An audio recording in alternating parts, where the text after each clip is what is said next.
Halo guys, kembali lagi bersama saya di channel saya Gear Up Crypto ya guys ya. Jadi di video kali ini kita akan membahas mengenai hari ini berita-berita yang terbaru dan juga pendapat saya terhadap market hari ini dan segala macam ya.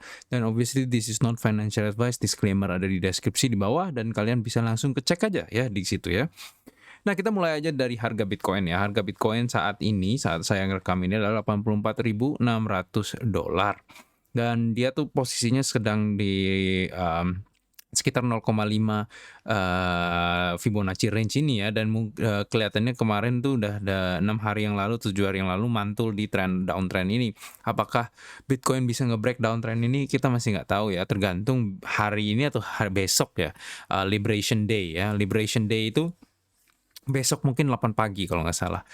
Tapi pokoknya intinya Liberation Day itu April 2nd, berarti Trump akan ngomongin tarifnya seperti yang video saya sebelumnya, dan apakah itu bisa bagus atau bullish atau bearish for the market, I don't really know.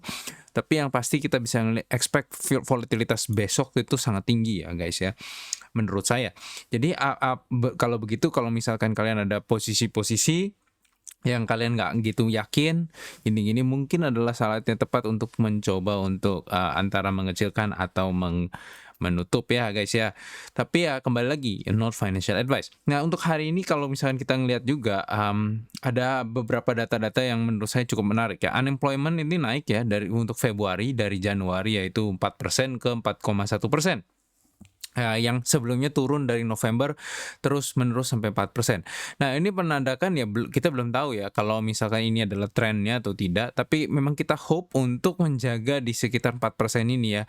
Karena 4% merupakan target the Fed untuk unemployment. Jadi kalau misalnya unemployment di sekitar 4% ini harusnya nggak gitu masalah. Tapi kalau misalnya kita ngelihat mulai ada kenaikan ke 4,25 atau bahkan ke 4,5, that's going to be bad ya guys ya, karena kemungkinan terjadi resesi, apalagi dengan GDP Amerika yang projected untuk mengecil guys ya. Dan kita tahu sebenarnya resesi itu walaupun secara buku ya, secara textbook itu adalah 2 quarters of negative GDP growth. Intinya 2 kuartal tahun di mana GDP negara itu minus, tapi in practice di dalam dunia nyata itu ditentukan juga dari unemployment-nya ya. Kalaupun GDP-nya turun 2 kuartal tapi unemployment-nya masih diam aja, cenderung sih pemerintah nggak akan ngomongin tentang resesi ya. Tapi kalau misalnya unemployment shoot up, that's when a recession happens ya. Dan cenderung memang waktu mereka ngomong resesi, cenderung malah stok udah naik ya, karena mereka sudah memprediksikan itu sebelumnya ya. Jadi kita tuh kalau sebagai investor tuh nggak bisa nunggu sampai pemerintah ngomong itu resesi ya, karena udah telat guys. Oke. Kalau kita misalkan ngeliat ini ya, core price index CPI, berarti kita bisa core CPI sorry.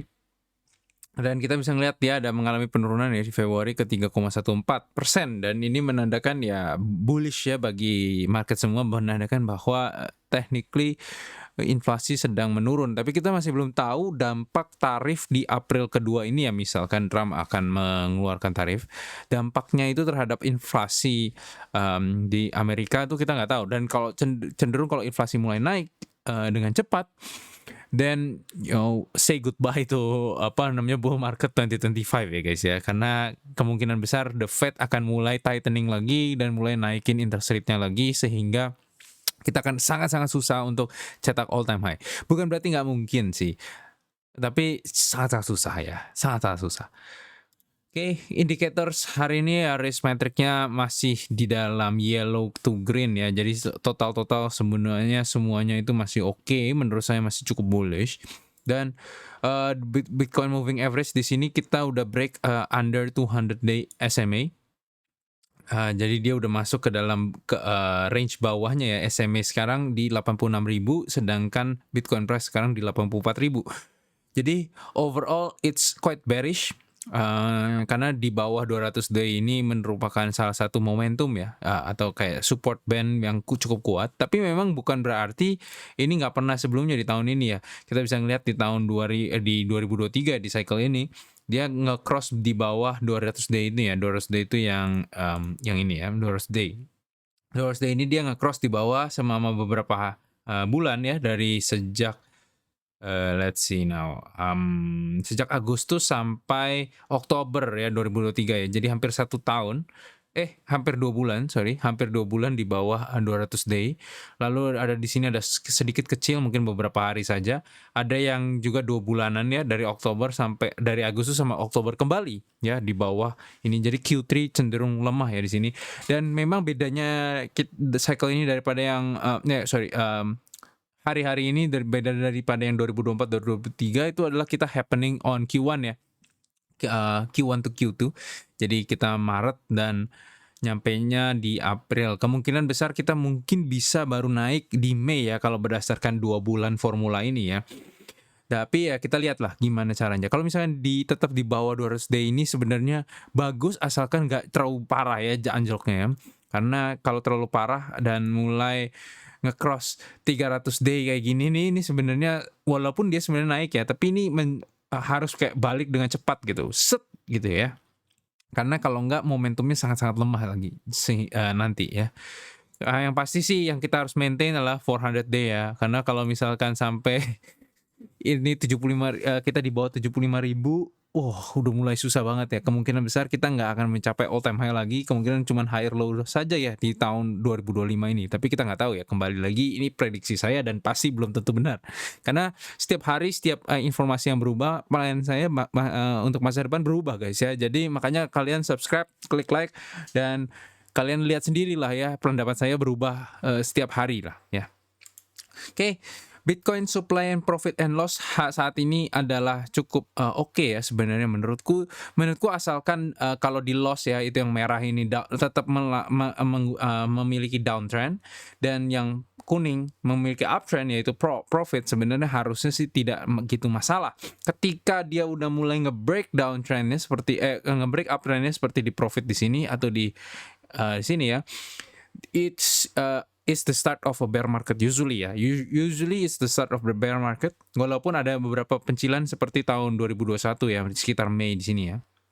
Makanya kembali lagi menurut saya banyakkan orang ngebandingin cycle ini tuh ke cycle 2017 guys ya sama 2018. Dan ya mungkin ya cenderung lebih cocok di situ. Oke. Advanced Decline Index intinya seberapa jumlah quote-unquote coin yang di top 100 yang mengalami penurunan terhadap yang kenaikan ya. Seperti maksudnya kalau misalnya dia turun terus kayak gini berarti dia kalah terhadap Bitcoin cenderung ya. Karena banyakkan koin yang mengalami penurunan dibandingkan koin yang kenaikan di top 100 ya. Jadi total sih sebenarnya dari sejak 2021 November 2021 itu sebenarnya selalu mengalami penurunan ya. Walaupun ada beberapa kali dia mengalami counter trend rally seperti di Oktober sampai Maret 2024 dan September sampai Desember ya 2024 juga ya. Yang kita mulai kelihatannya adalah posisi bottoming ya. Kita bisa ngeliat nih pelan-pelan mulai gradien penurunannya itu mulai melambat ya guys ya. Dan apakah itu menandakan bahwa altcoin season di depan mata? Ya kita masih harus lihat ya seberapa tarif Amerika itu mempengaruhi inflasi ya di Amerika. Dan ya ini kah Kobayashi Letter ya ngomong bahwa di Q1 itu ada tough quarter juga buat US stocks ya. Jadi kembali lagi sebenarnya Bitcoin underperform ini bukan masalah cuman crypto spesifik doang, tapi secara makro broadly itu mengalami masalah ya guys ya. Dan ini menurut saya sih yang membedakan ini daripada cycle-cycle sebelumnya gitu. Karena cycle-cycle sebelumnya makronya mungkin nggak gitu jelek. Ini lumayan jelek guys ya. S&P itu minus 4,6% di Q1 dan it is the most since Q2 2022 ya guys ya. Dan market sentiment tuh kelihatannya resesi di masa depan ya guys ya. Dan ya seperti yang saya juga ngomong ya. Terus habis itu ada meme ya. Meme ini nih. Ya, cukup lucu sih ya. Ya, ngedang 109.000. Dua ya, kepalanya kena. Ya. Jadi ya it's painful. Oke, Vivek ini ngomong bahwa GameStop raises 1.48 billion dollars untuk buy Bitcoin. Ini maksudnya kita masih belum tahu ya apakah mereka benar-benar beli Bitcoin atau enggak. Ini rasanya kalau nggak salah ini masih dalam proposal ke SEC, tapi ya kita lihat aja nanti di masa depan kayak gimana. BlackRock udah dapat approval untuk launch ETP Bitcoin di UK, intinya ETF lah, exchange traded product ya. Walaupun ada bedanya sedikit ya kan, karena UK itu ETF, quote unquote ETF-nya itu tidak menggunakan sama kayak di Amerika, dia ada kayak rulesnya berbeda lah, berbeda lah. Tapi intinya kalau kalian mau simplifikasi, dia seperti ETF di Amerika lah. Jadi ini cukup bagus ya. Di UK kan, UK salah satu financial market yang cukup besar juga di dunia ya. Terus kalau misalnya kita lihat ya, Bitcoin price holds steady ahead of Trump's Liberation Day, ya kan, itu Liberation Day itu April 2nd. Oke, dia ngomong bahwa announcement at 4 p.m. Eastern Time, so it's about 4 a.m. di kita. Jadi mungkin jam 4 pagi ya guys ya hari ini, jam 4 pagi hari besok nih maksudnya ya. Dan ya itu maybe harus diperhatikan ya, harus diperhatikan waktu dia ngomong itu. Uncertainty looms. Mungkin bahkan kalau misalkan ini saya bisa live stream maybe, I don't know ya, untuk nonton videonya, who knows. Tapi European stocks sekarang trading lower ya untuk run up to Trump address, dan ini could be problematic for Bitcoin ya, tarif dan segala macam. Karena kalau stock sell off ya, kembali lagi seperti saya sebelumnya udah ngomong ya, tends to have negative impact on the world's biggest cryptocurrency guys ya. Jadi kita harus ngelihat ya, Trump tariff ini gimana mempengaruhi inflasi, mempengaruhi ekspektasi resesi pasar, dan mempengaruhi volatilitas guys. Nah, Picoin ya guys ya, ini mengalami penurunan 20% di dalam week yang scares of investor guys ya, investor di ketakutan. Dan salah satunya adalah gara-gara major token unlock ahead ya guys ya. Dia ngerilis 124 juta token bulan ini. Sedangkan a total of in the next year, the total of 1.6 billion tokens are expected to be unlocked ya. Jadi sangat-sangat besar compared to the demand ya guys of Picoin ya. Picoin ini kelihatannya bisa dibilang nih ya, most transaction now involve people selling Picoin for cash rather than using it for goods and services. Dan banyak orang yang ngomong bahwa Dr. Altcoin, yaitu katanya CEO ya. Saya juga nggak banyak riset lah tentang Picoin, tapi ada lain di sini Dr. Altcoin ini. Karena komunitasnya pengen diganti guys ya, karena disconnected ya dengan concerns-nya di community. Kita bisa ngelihat bahwa karena inflasi adalah problem, kemungkinan token burn bisa untuk menyelesaikan, walaupun sebenarnya Pi Network belum ngomong bahwa dia ada plans untuk ini ya. Jadi kita masih nggak tahu. Bagi kalian yang megang Picoin dan segala macam, mungkin kalian harus lebih dalam lagi ya, ngeliatin di komunitas, mungkin ada vote tertentu yang mempengaruhi koin kalian, dan kalian harus mulai coba cek ya, coba ngawasin itu ya. Kalau kita bisa ngeliat ya, ada beberapa skandal juga hari ini kalau nggak salah ya. Meme coin crashes 50% dan beberapa altcoin lain di Binance ya. Kita bisa ngeliat bahwa ada ini chart-chartnya ya. DEXI, Kava, DF, Hippo, Bananas, Lumia, TST, Quick ya, mengalami penurunan yang sangat-sangat drastis ya. Kita bisa lihat dalam week-weeknya ya. Dan ini sampai timnya ya, ACTI timnya tuh ngomong bahwa dia currently investigating untuk melihat masalah ini ya, apakah ini adalah scam, apakah ini adalah April Fool's joke, apakah ini masalah ya.